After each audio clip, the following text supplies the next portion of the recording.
السلام عليكم ورحمة الله وبركاته. لو إحنا في الحرم وعايزين أو في مكة وعايزين نجيب خط تليفون، فعندنا هناك كذا شركة اللي هي شركة موبايلي وشركة زين وشركة سوا، إلا إن أفضلهم شركة سوا.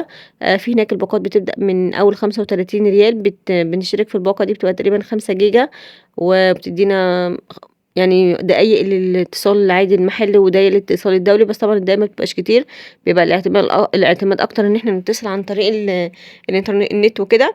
ف فهاتوا أي شبكة من هناك هتلاقوا الأماكن أصلًا بعد ما تطلعوا من المطار موجودة، وفي الحرم هتلاقوا طول ما أنتم ماشيين في شارع أجياد من عند أم القرى من أي مكان، هتلاقوا في ناس كتير بتبقى قاعدة بتبيع الخطوط دي. الخط بيبقى الصلاحية بتاعته لمدة أسبوعين، بيفضل معاكم بتستخدموه فترة الأسبوعين دول.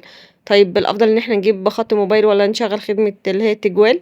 لأ، نجيب خط موبايل، لإن التجوال هناك أي حد هيتصل بيك أنت هتدفع في المكالمة، وأنت هتتصل بحد هتدفع في المكالمة، فهيبقى تلاقيه واقف عليك برضه بسعر عالي، وعشان كمان تحوّل لخدمة التجوال هيبقى برضه واقف عليك بسعر عالي. فهات الخط ولو أنتم 2 مع بعض مثلًا زوج وزوجة، فالخط مهم، لإن ساعات كتير وأنتم في مكة والمدينة هتبقى كل واحد بيصلي في مكان مختلف عن التاني.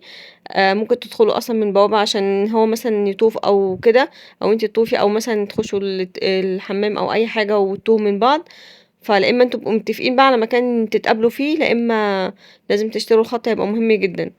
وربنا إن شاء الله يتقبل منكم.